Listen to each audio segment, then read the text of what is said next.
My name is Bala Mod7. I work as a technical product manager in a product-based organization in India.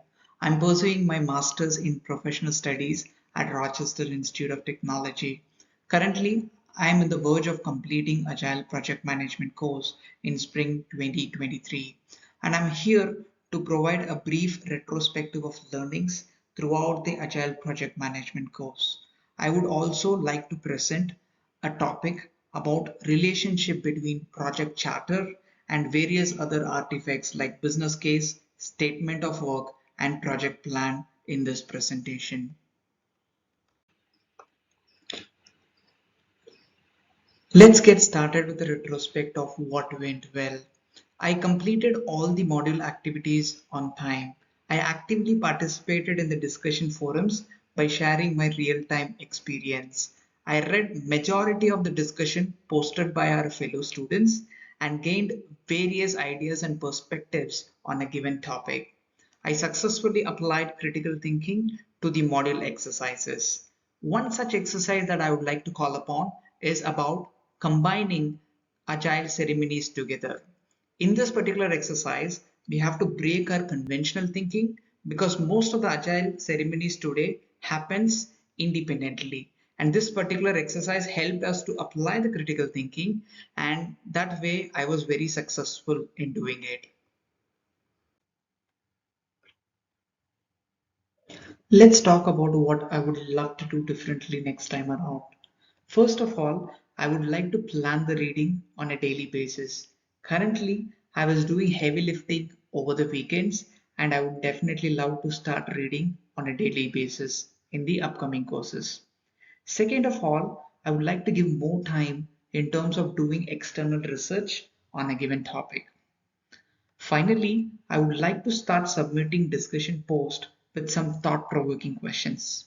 I noticed that some of the fellow students were actively doing it already, and I would definitely love to take it as a learning.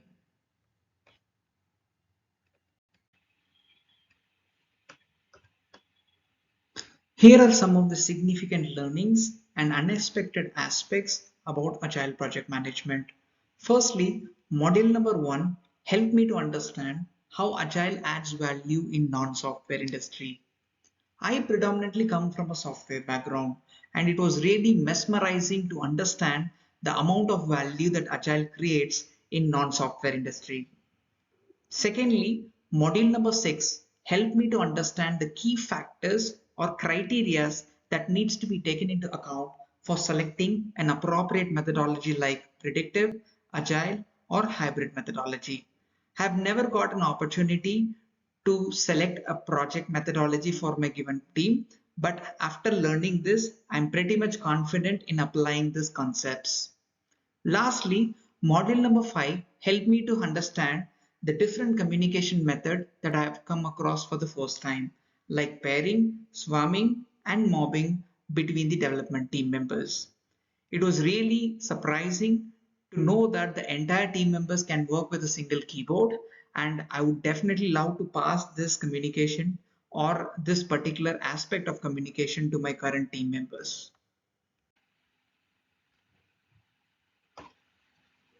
Moving on, what still puzzles me?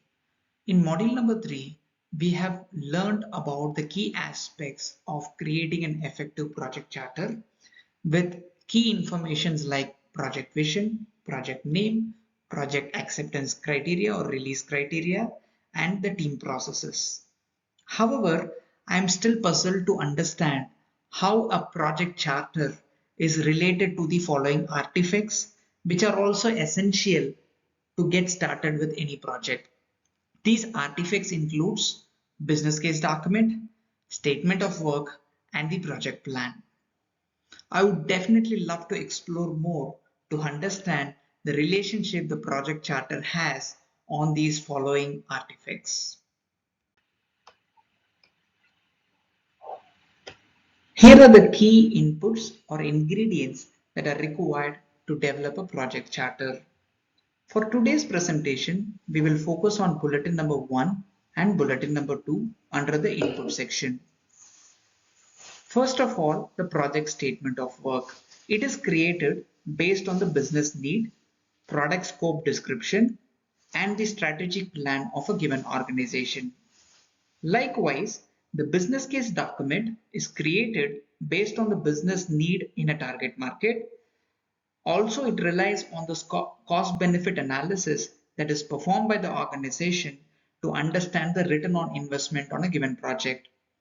Based on the outcome of the cost benefit analysis, the organization is in a good shape to decide whether to proceed with a given project or not. Finally, the project charter is created based on various inputs as shown here. The next step would be to create a release plan or a project management plan depending upon the type of methodology that is being used on a given project.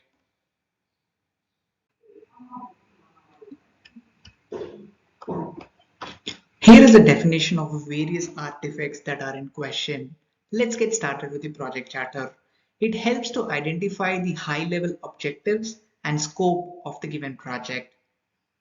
The business case document explains the benefit your organization will gain if decision makers decide to pursue a significant business investment. The statement of work provides a narrative description of the end results that would be provided to the end customer. Finally, the project plan outlines the detailed project scope and objectives based on the project charter.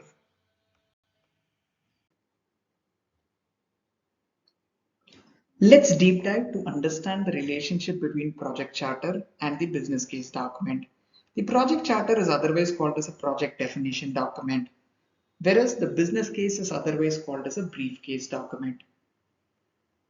In general, the project charter is a one-page document focusing on the high-level scope, whereas the business case is a much more detailed document. Input to project charter includes key inputs coming in from the business case document. Inputs to business case includes the business need in a target market and the cost benefit analysis that is performed by the given organization. In general, the project charter focuses on high-level project objectives, whereas the business case focuses on the cost involved on a given project, the benefit that can be reaped on a given project, the various risks that are involved in performing a given project, and the timelines for completing the project. Also, the project charter is created by the project sponsor or the project initiator with the help of the project management organization group, whereas the business case is created by the project sponsor or the business analyst. Finally, the project charter functions as a sales document, whereas the business case helps decision makers to make or break a given project.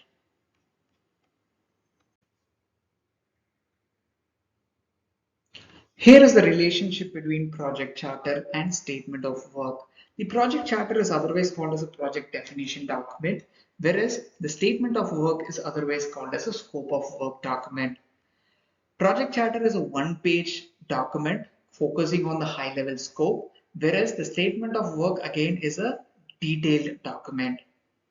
The project charter functions as a non-legal overview document. However, the statement of work is legally binding document between the vendor and the client organization. The input to the project charter includes key inputs coming in from the statement of work document.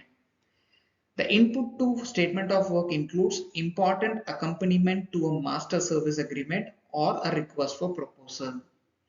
In general, the project charter is created by the sponsor or the initiator or the project management office group, whereas the statement of work is created by the client organization and the vendor organization. The project charter explains the what part and the why part of a given project, whereas the statement of work focuses on the what part, why part, and also who the client or the vendor who is involved in terms of fulfilling the service.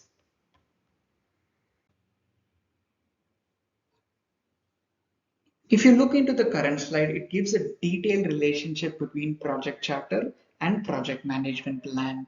The project charter is otherwise called as a project definition document, whereas the project plan is otherwise called as a work plan document. The project charter in general is created during the initiation phase of a project management lifecycle. The project plan, however, is created during the planning phase of a project management lifecycle. The project charter functions as a sales document between the customer and the organization, whereas the project plan is an operating manual that gives the detailed planning of implementing the given requirement. The input to the project charter includes statement of work and the business case document, whereas the project plan expects the project charter as an input to be in place. The project charters are created by the sponsor or initiator or the project management office group, whereas the project plan or the release plans are generally created by the project managers. The project charter must be signed off by these project sponsors, whereas the project plan must be signed off by all the key stakeholders who are involved in a given project, including the senior management. Finally, the project charter explains the what and the why part of a given project, whereas the project plan explains the details of the how part of a given project.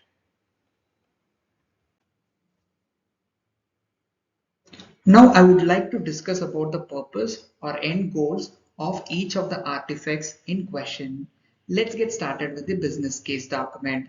It determines more valuable and profit generating project aligned with the organizational objective. Next is statement of work. It is a legally binding document that captures and defines all the work management aspect of your project. Next is project charter. It defines the project scope, goals, objectives, and deliverables, provides a project overview, and establishes the project teams and resources. Finally, project plan. A project plan defines project goals and objectives, specifies tasks and how goals will be achieved, identify what resources will be needed, and associated budgets and timelines for completing the given project.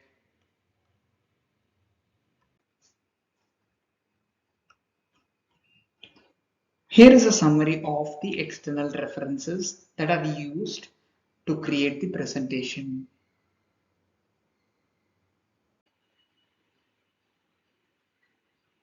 Thank you so much for listening to the presentation. Have a fantastic day ahead.